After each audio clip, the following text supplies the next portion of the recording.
कि अब हम क्योंकि हमने कैपेसिटर भी पढ़ लिया है, इंडक्टर भी पढ़ लिया है, तो बेसिकली कैपेसिटर की कुछ एप्लीकेशंस हैं जिसको हम ऑपरेशन एम्पलीफायर के साथ अगर यूज़ करें तो स्पेसिफिक टाइप के ऑपरेशन एम्पलीफायर बनते हैं, जिसको हम आरसी ऑपरेशन एम्पलीफायर कहते हैं। इनमें से एक है डिफरेंशिएटर और दूसरा है इंटीग्रेटर। तो डिफरेंशिएटर की ये पर्टिकुलर कॉन्फ़िगरेशन है, अगर आप ऑपरेशन एम्पलीफायर के फीडबैक पे रेजिस्टर लगाएं और इनपुट जो है वो थ्रू कैपेसिटर नेगेटिव टर्मिनल पे कनेक्ट करें और पॉजिटिव टर्मिनल को ग्राउंड कर दें, तो इस केस में जो आपकी आउटपुट है वो आपको इनपुट का डेरिवेटिव लेके और एक एम्पलीफिकेशन फैक्टर से मल्टीप्लाई होके मिलेगी। सिंपल तरीका वही है, हम नोडल एनालिसिस अप्लाई करते हैं। ये नोड हमें नजर आ रहा है वी नेगेटिव है, वी नेगेटिव पे अगर हम नोडल एनालिसिस अप्लाई करें तो इस ब्रांच का करंट क्या होगा, V negative minus V not divide by R2। इस ब्रांच का करंट हमें पता है आइडियल ऑपरेशन एम्पलीफायर में I नेगेटिव 0 होता है, देखते हैं कि इसको जरूरत नहीं है। इस ब्रांच का करंट क्या होगा, कैपेसिटर का करंट हमें पता है किसके इक्वल होता है, कैपेसिटर का करंट इक्वल होता है capacitance C1 into derivative of voltage across that capacitance. तो हम अगर इसको आउटगोइंग करंट एज्यूम करें तो वोल्टेज अक्रॉस कैपेसिटर क्या है, V negative minus V1t, V negative minus V1t, उसका हम डेरिवेटिव लेंगे। इसको सॉल्व करने के लिए हमें याद है, क्योंकि हम ये आइडियल ऑपरेशन एम्पलीफायर देखते हैं और आइडियल ऑपरेशन एम्पलीफायर में V पॉजिटिव V नेगेटिव के इक्वल होता है, तो V पॉजिटिव 0 है, क्यों, क्योंकि ग्राउंड से कनेक्टेड। तो अगर V पॉजिटिव 0 है तो V नेगेटिव भी 0 होगा। इस इक्वेशन में V नेगेटिव की जगह 0 पुट कर दें, 0 minus V not over R2 C1 0 minus V1t। तो इसको अगर आप देखें V नॉट को एक तरफ ले जाएं तो V नॉट इक्वल बनता है R2 C1 into derivative of input voltage. तो बेसिकली और ये इन्वर्ट भी कर रहा है नेगेटिव टर्मिनल, क्योंकि इनपुट हमारी किस पे, नेगेटिव टर्मिनल। एक तो आपकी आउटपुट इन्वर्ट होगी, दूसरा R2 C1 टाइम्स वो एम्पलीफाई होगी, और तीसरा आपकी इनपुट को डिफरेंशिएट करेगी। मींस अगर आप R2 और C1 की वैल्यूज ऐसी चूज करें कि वो 1 बन जाए तो आपकी आउटपुट सिंपली इनपुट का डेरिवेटिव होगा। ठीक है, आपकी output V not input signal का डेरिवेटिव। इस पे आप एक्सपोनेंशियल सिग्नल दें, इस पे आप साइनोसाइडल सिग्नल दें, आप जो भी इस पर सिग्नल देंगे उसका डेरिवेटिव आपको आउटपुट पे मिलेगा। और अगर आप उसको एम्पलीफाई करना चाह रहे हैं तो R2 और C1 की वैल्यूज आप उस तरह से स्पेसिफाई कर दें और ये आउटपुट इन्वर्ट होगी। ठीक है, क्योंकि आपने नेगेटिव टर्मिनल पे लिया। तो इस पर्टिकुलर कॉन्फ़िगरेशन को हम कहते हैं डिफरेंशिएटर। ठीक है, और दूसरी कॉन्फ़िगरेशन है उसे हम कहते हैं इंटीग्रेटर।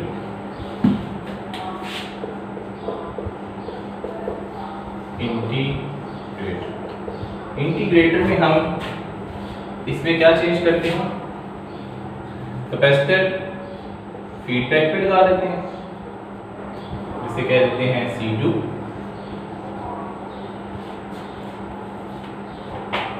और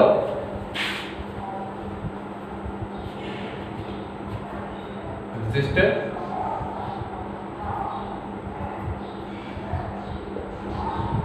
इनपुट पे लगा देते हैं, उसे कह देते हैं R1।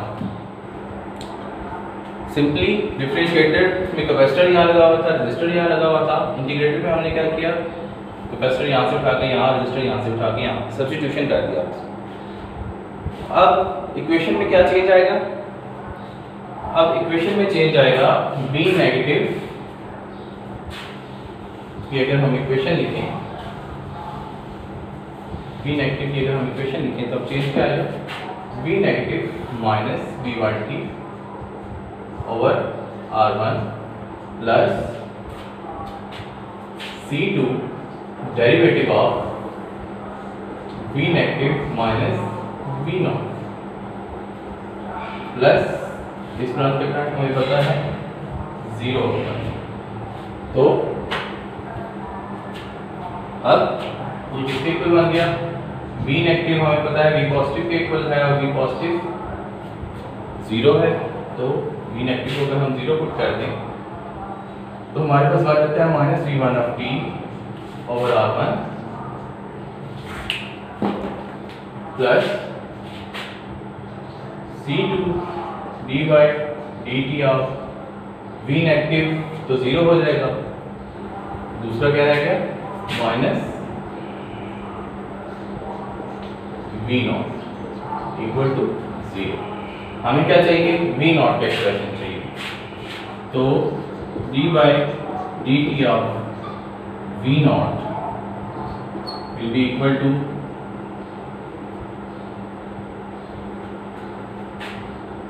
Minus V1t power R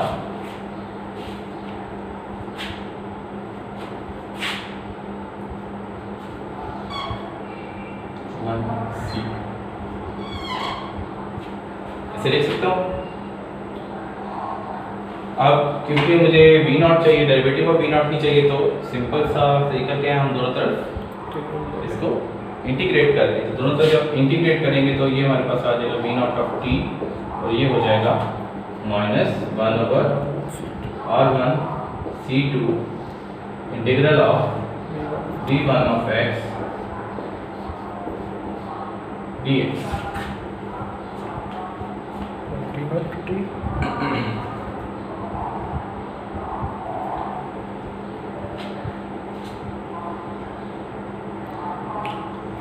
अच्छा, अब इसकी लिमिट्स क्या होंगी, माइनस इन्फिनिटी टू t। अब माइनस इन्फिनिटी टू t है तो हम इसको अगेन ब्रेक करके लिख सकते हैं, minus 1 over R1 C2 minus infinity to some constant value t0 V1 of x dx minus 1 over R1 C2 t0 to some value t v1 of x dx। आपको पता है ये अगेन डेफिनेट इंटीग्रल बनेगा, इसकी कोई value होगी जो कि कांस्टेंट होगी, उसको हम क्या लेते हैं v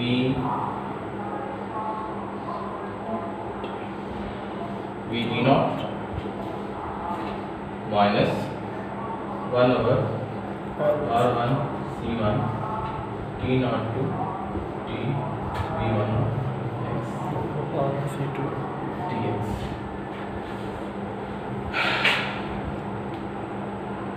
तो अगर इनिशियली कैपेसिटर के अक्रॉस कोई चार्ज नहीं है, अगर कैपेसिटर इनिशियली अनचार्ज है तो Vt0 0 हो जाएगा, तो हमारा एक्सप्रेशन किसके इक्वल बन जाएगा, minus 1 over R1 C1 t0 to t v1 of x। तो अगर अब आप गौर करें तो हमारे जो आउटपुट है V0 वो इनपुट का इंटीग्रल है, सो इसलिए इसको हम कहते हैं इंटीग्रेटर। तो और ये भी इन्वर्टिंग आउटपुट होगी क्योंकि आप नेगेटिव टर्मिनल पे इनपुट दे रहे हैं, और R1 और C1 की वैल्यू अगर आप ऐसे सेट करें कि वो 1 बन जाए तो आपकी आउटपुट सिंपली इनपुट का इंटीग्रल होगा। तो आप जो भी सिग्नल इनपुट पे देंगे आउटपुट पे आपको उसका इंटीग्रल मिलेगा। तो ऐसी बहुत सी एप्लीकेशंस में ऑपरेशनल एम्पलीफायर्स, जिनको RC operational amplifiers analog application में, क्योंकि ये एनालॉग में यूज होते हैं, तो ऐसे सिग्नल एनालॉग सिग्नल जिसका हमें डेरिवेटिव या इंटीग्रल चाहिए हो, तो हम हर उस एप्लीकेशन में RC ऑपरेशनल एम्पलीफायर की इन कॉन्फ़िगरेशन, जिसको हम इंटीग्रेटर और डिफरेंशिएटर कहते हैं, उसको यूज़ कर सकते हैं।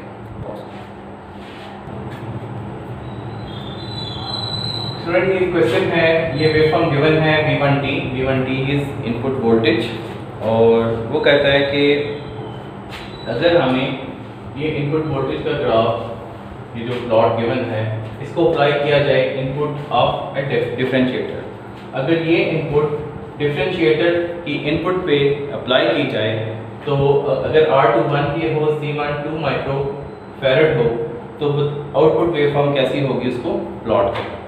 तो अब इस क्वेश्चन के लिए आपको डिफरेंशिएटर का सर्किट किस टाइप का होता है तो ये पता होना चाहिए, और प्लस उसमें v नॉट ऑफ t का एक्सप्रेशन क्या होता है वो भी आपको पता होना चाहिए। तो हमने अभी अभी डिफरेंशिएटर का v नॉट ऑफ t का एक्सप्रेशन ड्राइव किया था, वो क्या था, -r2 c1 derivative of input, ये होता है डिफरेंशिएटर की आउटपुट। अब हमें दो टाइम इंटरवल गिवन है 0 से 5 और 5 से 10। अगर इसमें हम v1t फाइंड कर लें तो सिंपल v1t की वैल्यू यहाँ पुट करेंगे, हमारे पास v नॉट ऑफ t आ जाएगी, इसको प्लॉट कर लेंगे। तो फॉर टाइम इंटरवल 5 मिली हम देखते हैं v1 ऑफ t कितना है, स्लोप वाला फार्मूला v1 y इधर v1 ऑफ t है -y1 0, x t है -x1 0 0 to y2 -y1 y2 is 10 -0 and 5 milli minus, तो v1 ऑफ t इसके इक्वल आ गया 2kt। v1 of t is 2kt. Now put this value of v1 of t in this equation, so v naught of t in this particular time interval will be minus r2 c1, r2 is 1k, c1 is 2 micro, derivative of 2kt, तो ये क्या बन जाएगा, -2 milli into 2k, derivative of 2kt will be 2k, तो ये क्या बन गया -4। तो जब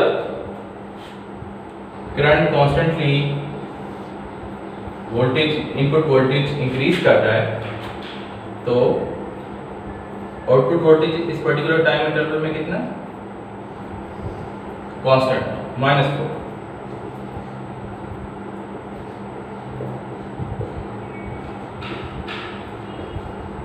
जब इनपुट वोल्टेज रैंप फंक्शन की तरह इंक्रीज कर रहा है जिस पर्टिकुलर टाइम इंटरवल में, उसमें आउटपुट वोल्टेज क्या आ रही है, इस इनपुट का डेरिवेटिव -4, ठीक है, क्योंकि ये डिफरेंशिएटर से पास हो रही है। तो जब इनपुट इंटरवल में इनपुट इंक्रीज कर रही है कॉन्स्टेंट, आउटपुट में वो कांस्टेंट वैल्यू आ रही है। इसी तरह और सेकंड टाइम इंटरवल हम इसको सॉल्व कर लेते हैं। सेकंड टाइम इंटरवल है 5 मिली टू 10 मिली, उसमें v1 ऑफ t y1 कितना होगा 10, y1 कितना होगा 5 milli is equal to y2 is 10 y2 is 0 -10 milli -5 milli, तो हमारे पास v1 ऑफ t कितना आ जाएगा 10 milli -5 milli is 5 milli, 2k into t -5 milli plus 10, 2k t -10 plus 10, 2k t 5 milli -5 milli into 2k -10 बनेगा plus 10, उसमें add होकर 0 हो जाएगा। तो v1t क्या बना 2kt।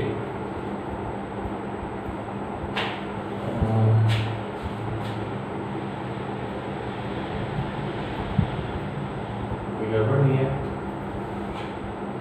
अच्छा ये 2k नहीं, ये -2k आता है, तो ये -2k -2kt प्लस 10 मिली प्लस 10 प्लस 20 हो जाएगा। सो ये -2kt प्लस 20, तो v नॉट ऑफ t क्या हो जाएगा, v not of t will B -1k into 2 micro into derivative of -2kt plus 20 will be -2k, तो ये कितना बन गया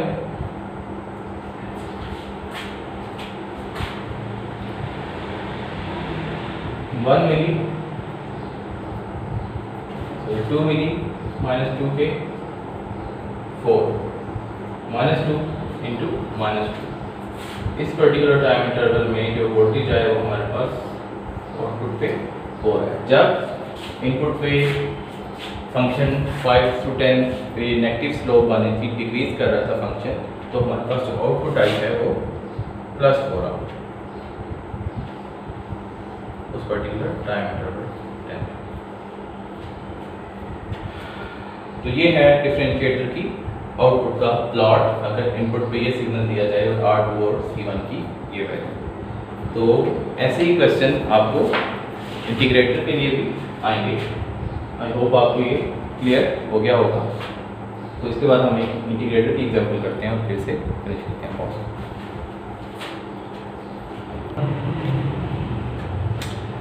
ओके स्टूडेंट, ये क्वेश्चन है, इसमें ये वेव फॉर्म गिवन है। कहते हैं अगर ये वेव फॉर्म इंटीग्रेटर की इनपुट पे अप्लाई की जाए तो उसकी आउटपुट परफॉर्म करें। अगर R1 5K हो, R1 5K हो और C2 0.2 माइक्रो फैराड। तो ये चेक कर लो सही है, आपने लिखा हुआ और साइड में। तो ठीक है, अगर ये इंटीग्रेटर के इनपुट पे ये वेव फॉर्म दी जाए तो आउटपुट कैसी होगी वो आपने प्लॉट करना है। और R1 5K है, C2 0.2 माइक्रो फैराड है। और एक और इंफॉर्मेशन गिवन है, and the capacitor is initially discharge. Capacitor initially discharge है, मतलब कैपेसिटर के अक्रॉस इनिशियली कोई वोल्टेज नहीं है। तो वोल्टेज अक्रॉस कैपेसिटर और इंटीग्रेटर हमने क्या पढ़ी थी, किसके इक्वल होती है, -1/R1 C2 integral of T0 to T Vx V1 of x dx plus जो इनिशियल पहले लिखना चाहिए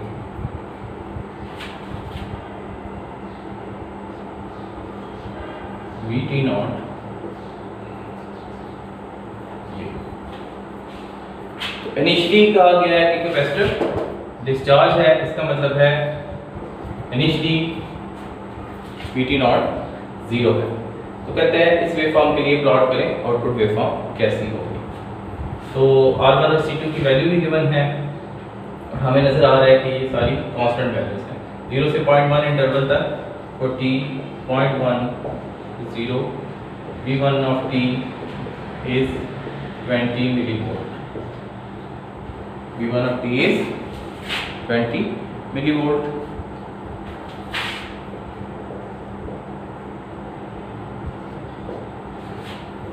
तो इसको V0 of T एक्सप्रेशन में पुट करते हैं, -1/R2 R1 C2 will be 5K into 0.2 micro 5K into 0.2 micro integral T0 is 0 to T V1 of x is, we know that, 20 millivolt, so 20 millivolt dx।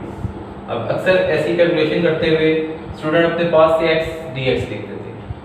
देखें x नहीं लिखना, constant value है 20 millivolt dx, x से सारा integral की value change हो जाए। तो ये क्या बनेगा, 20 milli divide by 5K into 0.2 micro.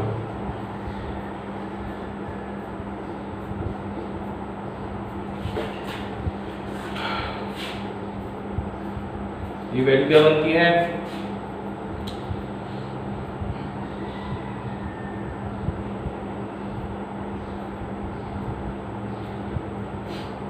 -20T 4 milli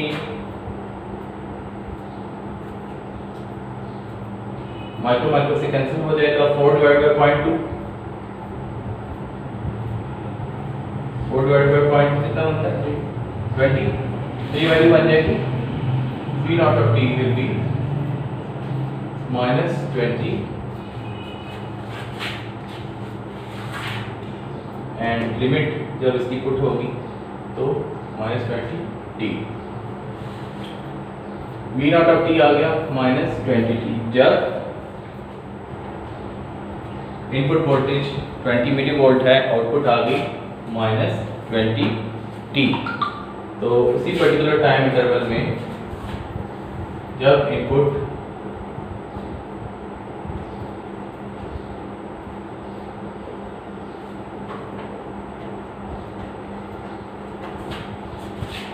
twenty है, आउटपुट क्या आएगी, V not of t is -20t। तो फाइनल पॉइंट्स का देख सकते हैं, t को 0.1 पुट करके -20 इंटू 0.1 कितना होगा 0.2 सॉरी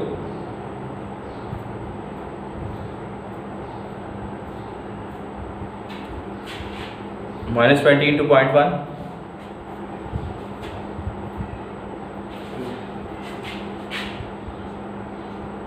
that will be -2.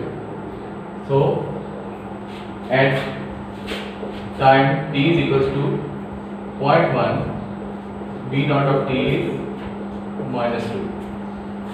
और नजर आ रहा है कि डिक्रीजिंग स्लोप है, इनिशियल पॉइंट 0 है और ये यहाँ तक आ रहा है -2 तक आउटपुट। जब input voltage 20 millivolt constant है, आउटपुट वोल्टेज 0 से डिक्रीज करते हुए -2 तक आ। उसके बाद नेक्स्ट इंटरवल क्या है for t 0.2 and greater than 0.1। तो इसमें V नॉट ऑफ t का एक्सप्रेशन क्या होगा, V not of t will be now equal to V at t not is equal to 0.1 -1 over R1 C2 integral of 0.1 to t v1 of x। So voltage at t is equals to 0.1 कितनी है output voltage -2, ये हो गया -2। Voltage at t is equals to 0.1, t not care मैंने summation है कि जो initial limit होगी वो आपका t नॉट की वैल्यू होगी। तो इस इंटरवल की इनिशियल लिमिट है 0.1, वोल्टेज एट हमें पता है 0.1 क्या थी -2, तो ये होगी -2 माइनस R1 और C2 की जो वैल्यू बनती है मल्टीप्लाई होने के बाद वो बनती है -10⁻³ -10⁻³ 0.12 t v1 of x dx यहाँ पर कितना है -20 -20 आगे प्लस हो गया और 20 dx। तो ये कितनी वैल्यू बन जाएगी -2 प्लस 20 इंटू 1000 20,000 और t -0.1 -2 प्लस 2k t -20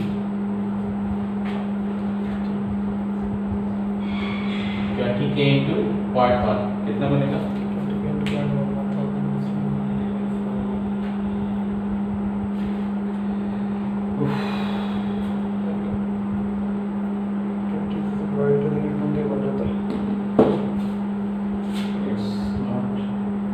2000 और 2k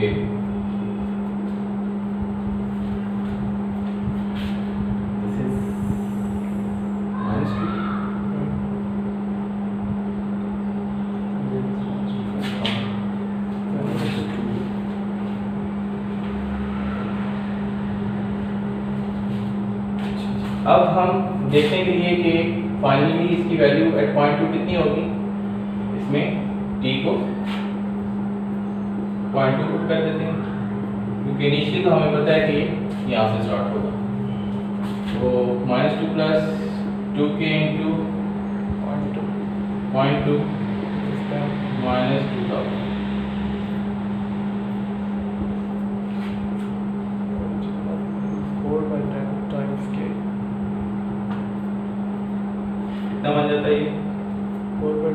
0.4 के 0.4 के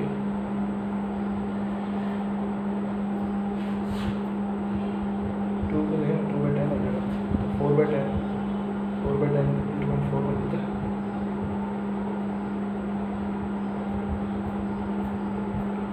ओवरऑल वैल्यू कितनी मिलती है?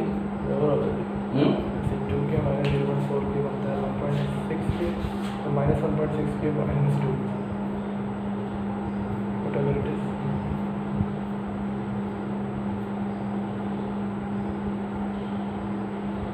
ठीक है, इसमें गड़बड़ हुई है।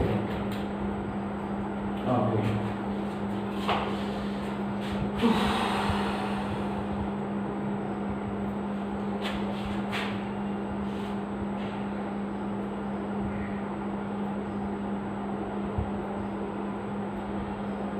Ten raise power 3 minus 20.1 to t। वैसे 2 की क्यों लिखा, 20 की क्यों नहीं लिखा? कहाँ पर? 20 to 10 is about 3 है ना इधर, किधर? थर्ड लास्ट लाइन में 20 to 10 is about 20 के नहीं बनेगा ऐसे ऊपर वाले, अगर से मल्टीप्लाई करेंगे तो 20 के 18 मल्टीप्लाई बाय फिर Yes, it's 20 pages।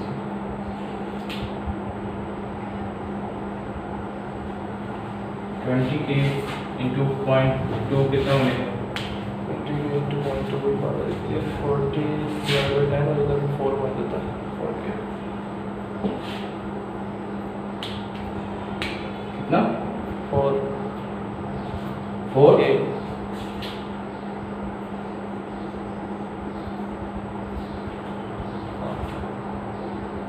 -2 के जो बन जाएगा 2 के -2 जो होगा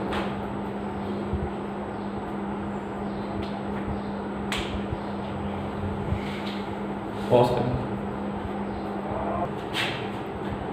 ओके, इसमें प्रॉब्लम ये आ रही थी कि जब हमने ये वैल्यू पुट किया है, यहाँ पर हमने 20 मिली वोल्ट्स पुट की थी, तो यहाँ पर हम पुट करते हुए ये मिली लगाना भूल गए। तो अब ये क्या हो जाएगा, बजाय 20 के लिए मिली और के कैंसिल हो जाएंगे तो सिर्फ 20 रह जाएगा, ये के नहीं होगा, ये भी 2 होगा सर। 2 होगा। तो जब t की वैल्यू आप 0.2 पुट करेंगे तो ये 4 आएगा, और ये भी सिर्फ 2। तो जो आपके पास value at t equal to 0.2 आती है वो 0 है। मीन्स स्लोप अब नजर आ रहा है 20t एक इंक्रीजिंग स्लोप है, और जब आप इसकी मैक्सिमम लिमिट पुट करते हैं तो वो पॉइंट t इक्वल टू 0.2 पे वो 0 हो रही है। इंक्रीजिंग स्लोप है और t इक्वल टू 0.2 पे वो 0 हो रही है, तो ये इस शेप का ग्राफ बन जाता है। अगेन जब आप इसको सॉल्व करेंगे दोबारा, तो अगेन इसके बाद से यही वाला फंक्शन जो ये था रिपीट हो रहा है, तो ग्राफ भी मोर और लेस उसी टाइप का ही बनेगा। तो क्योंकि इस पोर्शन का ग्राफ ये है, तो आप बाकी कुछ वैल्यूज पुट करके भी देख लीजिएगा, जो बाकी ग्राफ बनेगा वो भी इस टाइप का ही होगा। तो अगर इंटीग्रेटर की इनपुट पे अगर R1 5 के और C2 0.2 माइक्रोफैरड हो, ये इनपुट दी जाए तो उसकी आउटपुट इस टाइप की आएगी। हमने सिर्फ फर्स्ट 2 इंटरवल्स को सॉल्व किया है, क्योंकि बाकी 2 इंटरवल्स दोबारा रिपीट हो रहे हैं, तो वो उसी टाइप के ग्राफ प्रोड्यूस करेंगे जो फर्स्ट 2 इंटरवल्स ने किए हैं। तो इंटीग्रेटर का हमने शुरू से एक दफ़ा इसको रिवाइज कर लेते हैं। ये ग्राफ था, हमें कहा गया था कि अगर ये इंटीग्रेटर की इनपुट पे दिया जाए तो आउटपुट आप प्लॉट करें कैसी होगी। तो हमें पता है कि इंटीग्रेटर की आउटपुट का एक्सप्रेशन किसके इक्वल होता है, V not t equal to V at t not minus 1/R1 C2 integral of input. तो इनिशियली क्योंकि हमें बताया गया था कि कैपेसिटर इनिशियली डिस्चार्ज है, तो हमने इनिशियली इसको 0 लिया था, और R1 और C2 की वैल्यूज पुट करके हमने सबसे पहले देखा कि फर्स्ट इंटरवल में V1 ऑफ t 20 मिली है, तो हमने इस फार्मूला में V1 को 20 मिली पुट किया और जो आंसर हमारे पास आया वो आया -20t, यानी कि एक डिक्रीजिंग स्लोप थी। तो हमने उसका फाइनल पॉइंट देखने के लिए देखा कि इंटरवल की फाइनल वैल्यू क्या है, 0.1 है। उस 0.1 को t में पुट किया तो हमारे पास वैल्यू आई -2। तो 0 से लेकर -2 तक हमने एक डिक्रीजिंग स्लोप स्केच कर दी। उसके बाद हमने नेक्स्ट इंटरवल 0.1 से 0.2 कर लिया, उसमें इसकी वैल्यू क्या थी, -20 मिली वोल्ट। लेकिन अब मैंने आपको कहा है कि हमेशा टी नॉट की जो वैल्यू होगी वो जिस टाइम इंटरवल को आप सॉल्व कर रहे हैं उसकी इनिशियल वैल्यू होगी। अब V at t = 0.1, output voltage at 0.1 क्या है वो हमें पिछले ग्राफ से पता है। आउटपुट वोल्टेज एट 0.1 हमारे पास -2 थी, तो वो लिखनी है हमने V at 0.1 और बाकी वही वाला ग्राफ का पार्ट। तो वो -2 थी हमारे पास और बाकी वैल्यूज को हमने दोबारा से पुट किया। V1 of x इस इंटरवल में क्या है, -20, तो हमने -20 मिली पुट किया। तो इससे हमारे पास जो आंसर आया वो आया +20t। ये एक इंक्रीजिंग स्लोप थी और जब हमने इसकी जो हमारे पास आंसर आता है वो है this 20t - 0.1 into plus -2 + 20t 20 into t - 0.1। तो इसमें जब हमने t की वैल्यू पुट की देखने के लिए कि फाइनली अगर ये इंक्रीजिंग स्लोप है तो ये किस वैल्यू तक जाएगी, तो इंटरवल की जो मैक्सिमम लिमिट थी वो 0.2 थी, तो हमने इस t में 0.2 को पुट किया। तो जब 0.2 को पुट किया तो हमें पता चला कि इसकी फाइनल वैल्यू जाएगी वो 0 को जाके मीट करेगी। तो यहाँ से हमने -2 से स्टार्ट लिया और इंक्रीजिंग स्लोप थी हमारी क्योंकि +20t जाके 0 तक वो गई। इनिशियल वैल्यू ये थी, फाइनल 0 आई, तो हमने इसको प्लॉट कर दिया इंक्रीजिंग स्लोप। क्योंकि अब फर्स्ट जो सेकंड वाला पार्ट है ग्राफ का वो फर्स्ट की तरह रिपीट ही हो रहा है, पीरियोडिक है, तो उसकी आउटपुट भी वैसी ही बनेगी जैसे फर्स्ट वाले 2 इंटरवल्स की बनी है। तो ये फर्स्ट बाद वाले 2 की आप 0.2 to 0.3 और 0.3 to 0.4 ये आप खुद भी ट्राई कीजिएगा, वो इसी तरह का ग्राफ बनेगा। होपफुली आपको ये समझ में आ गया होगा। और यहाँ पर हमारा 6th चैप्टर जो है वो एंड होता है। तो इसकी असाइनमेंट में आपको ग्रुप में बता दूँगा आपने क्या करना है, और असेसमेंट का भी सोच रहे हैं, क्विज लेने का सोच रहा हूँ, वो आपको होपफुली मैं कन्वे कर दूँगा कि वो कैसे लेना है, उसका क्या प्रोसीजर होगा। ठीक है।